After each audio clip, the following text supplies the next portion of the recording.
자, 여러분 반갑습니다. 오늘 이더리움을 좀 보도록 할게요. 일단은 600만 원 부근에 다시 한번 돌파가 나왔습니다. 그리고 나서 지금 테스트하면서 지금 요렇게 밟고 올라가는 모습을 보여주고 있는데 좀 중요한 자리다라고 말씀드릴 수가 있을 것 같아요. 그죠? 기존에 저항을 맞고 내렸던 이 채널에 대한 부분, 그리고 터치하고 밟고 올라가는 자리.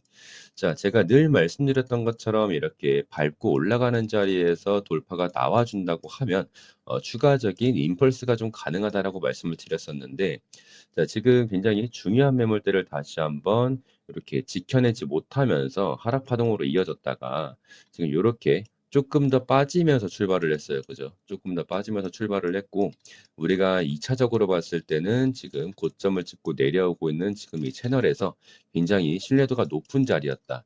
지금 보시면은 기존에는 이렇게 뚫어내지 못하면서 저항을 맞고 내려오고 있어요. 그죠? 내려오고 있는데, 자, 지금 보시면 뚫어냈죠.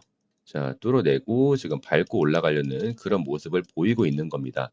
자, 이런 것들이 사실 어떻게 보면 채널에 대한 돌파라고 우리가 생각할 수도 있는데, 기존에도 제가 말씀드렸던 것처럼 고점과 고점을 이었을 때 요런 식으로, 자, 요렇게 조금 단기적으로 보면은, 자, 여기에서도 지금 저항을 맞았고 우리가 이걸 기점으로 했을 때 다시 한번 똑같은 자리가 왔을 때 저항을 맞고 저항을 맞고, 자, 그리고 나서 지금 돌파가 나오니까 어떻게 된다? 밟고 올라가죠.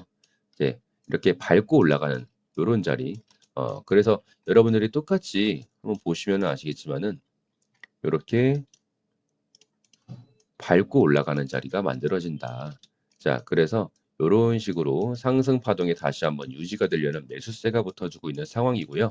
자, 이 매수세가 과연 어디까지 이어질지에 대해서는 우리가 조금 더 모니터링하면서 지켜볼 필요가 있겠습니다. 왜냐하면 이렇게 뚫고 올라왔다고 하더라도 다시 한번 밟는 경우도 있어요. 네, 다시 한번 밟고 올라가는 경우도 있고, 요런 채널이 또 만들어지는 경우도 있습니다. 요런 식으로. 예, 그래서 어쨌든 지금 다시 한번 돌파가 나왔을 때 이 채널의 갭을 어디까지 만들어낼 것인가. 예를 들어서 뭐 지금 요거를 1대 1로 이렇게 갖다 붙여 봤을 때, 예, 그쵸. 요런 식으로 갖다 붙여 봤을 때 과열되면서 약간 채널이 요런 식으로 만들어질 수도 있는 거고요. 그리고 만약에 돌파가 나왔을 때 요런 식으로, 요런 식으로 갈 수도 있는 거라서 지금 이제는 뭐 좀 중요한 자리에 다시 한번 안착을 시켜 놓고 나서 조금 횡보를 하더라도, 그죠? 횡보를 하더라도 일단은 매물 소화를 좀 해 놓고 나서 추가적인 상승 파동이 이어졌으면 좋겠습니다. 자, 지금 고점과 저점에 대해서 요렇게 만들어 봤을 때 이제 고점과 저점의 중간 라인인 지금 요 자리, 그죠? 이 자리에서 조금 어느 정도의 횡보를 만들어 준다라고 하면서 일단 매물 소화를 마친 다음에 다시 한번 출발을 하는 게 가장 좋아 보인다라고 말씀드릴 수 있을 것 같고요. 그리고 이더리움이 다시 한번 이 고점에 대한 테스트를 하러 갈 것인지 아니면 저점을 깨뜨리러 갈 것인지, 이 두 가지의 양상에 대해서 우리가 조금 더 모니터링을 해볼 필요가 있겠다라고 말씀드릴 수가 있겠습니다. 기존에 약간 이런 과열되는 내용이 있었다라고 하면 제가 뭐라 그랬어요? 수직으로 올린 거는 분명히 갭을 메꾸러 내려올 거다라고 말씀을 드렸고, 이런 자리에서 EMA와의 이격률이 크게 벌어져 있는 구간에서는 우리가 전부 다 익절을 하셔도 타당하다라고 말씀을 드렸었습니다. 그죠? 자, 그런데 어쨌든 이런 내용들, 이더리움이 계속해서 똑같은 모멘텀을 보여주고 있는 이유가 뭐냐면은, 자, 지금 보세요. 여기서도 고점과 고점을 쭉 이어봤을 때 채널이 만들어진다는 걸 여러분들이 확인하실 수가 있고, 다시 한번 이렇게 저항을 먹고 내려오다가도 지금 뚫고 나서 밟고 올라가는 자리, 그죠? 뚫고 나서 밟고 올라간다. 자, 지금 이 당시에도 거의 한 6.4%의 장대 양봉이 만들어졌었는데 지금 그 이후에도 똑같은 모멘텀을 계속 보여주고 있는 겁니다. 어떻게 보면 이런 것들이 또 프랙탈이라고 또 생각하실 수도 있고요. 지금 이렇게 돌파가 나왔을 때 상승 임펄스가 강하게 나올 수가 있다. 그러니까 여러분들 늘 기억하시면 됩니다. 고점과 고점을 이었을 때 만들어지는 빗각에 대해서 돌파가 나왔을 때는 강력한 상승 파동이 만들어질 수가 있다. 그리고 지금도 이렇게 하락 채널이 만들어졌다가도 돌파가 만들어지면 다시 한번 강력한 상승 파동이 만들어질 수 있다라고 여러분들이 늘 머릿속에 넣어 두시고서 매매를 참고하시면 좋을 것 같습니다. 자, 그리고 나서 사실 이 자리에서 요렇게 빠진 게 조금 아쉽다라는 거예요. 여기에서 좀 지켜내 주고 요런 식으로 갔으면은 여기에서 요렇게 빵 튀어오르는 이런 매수세가 붙어줄 수 있었는데 너무 많이 빠졌다 보니까 여기에서 약간 이 시장이 위축됐다라고 여러분들이 보시면 될 것 같아요. 그죠? 위축됐다. 자, 일단은 공포 지수가 굉장히 높은 상태다 보니까 뭐 이런 자리에서 돌파가 나온다라고 해서 추가적으로 매수를 해서 다시 한번 이 고점에 대한 트라이를 여기에 대한 기대감을 심어주기에는 조금 너무 많이 빠지고 있는 게 아닌가라는 생각도 듭니다. 그죠?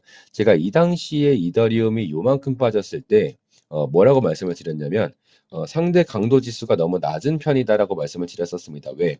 예를 들어서 비격을 이렇게 만들어 봤을 때 비트 같은 경우에는 빠졌다가도 올라오고 나서 다시 한번 저항을 먹고 내려왔거든요. 자, 비트의 채널을 한번 보시면은 기존에 좀 빠졌을 때, 그죠? 빠졌을 때 요렇게 빠졌다가도 회복을 하면서 다시 한번 요런 채널을 만들어내고 있는데 자, 지금 이더리움을 보시면은 한참 빠졌다가 이제 올라오고 있어요. 그죠? 그래서 요런 것들을 봤을 때 우리가 강도 지수가 낮은 편이다라고 말씀을 좀 드렸었습니다. 상대 강도 지수가 낮은 편이다. 따라서 내가 이더리움을 만약에 매수를 하게 되면 뭐 예를 들어서 뭐 솔라나도 잘 가. 도지도 잘 가. 비트도 잘 가. 근데 내가 산 이더리움만 횡보해. 예. 요런 상황이 생겨요. 그리고 나머지 애들이 횡보하는 장이다. 그럼 이더리움은 빠져버려. 그러니까 이런 식으로 매수세가 현저하게 줄어들고 매수세가 붙어주지 않는 상황을 강도지수가 낮다라고 표현을 하는데 제가 말씀드렸던 것처럼 그런 상황이기 때문에 너무 많이 빠졌다가 여기에서 좀 너무 많은 힘을 쓰지 않았나라는 생각이 드는 거예요. 그러니까 이런 자리에서 횡보하다가 이렇게 되면은 이제 어느 정도는 1대1 비율이니까 그렇다 치고 나서 여기에서 밀어붙이면서 돌파가 나와서도 추가적인 임펄스, 이 힘을 비축한 만큼 수렴 자리잖아요. 이 수렴 자리에서 힘이 응축되어 있는 만큼 한 번 임펄스가 나왔을 때 강하게 나올 수가 있었는데 기존에 너무 많은 하락 파동이 나왔다 보니까 여기에서 힘을 너무 많이 뺐다. 요런 식으로 좀 우리가 생각해 볼 수가 있겠습니다. 그래서 기존에 제가 여러분들한테 이더리움을 매수를 하자고 했었던 때가 지금 여기 바닥을 터치하고 나서 다시 한번 V자 반등 나올 때 요런 자리에서 매수를 하자라고 320만 원의 말씀을 좀 드렸었는데 그게 벌써 6월 23일 3달 전입니다.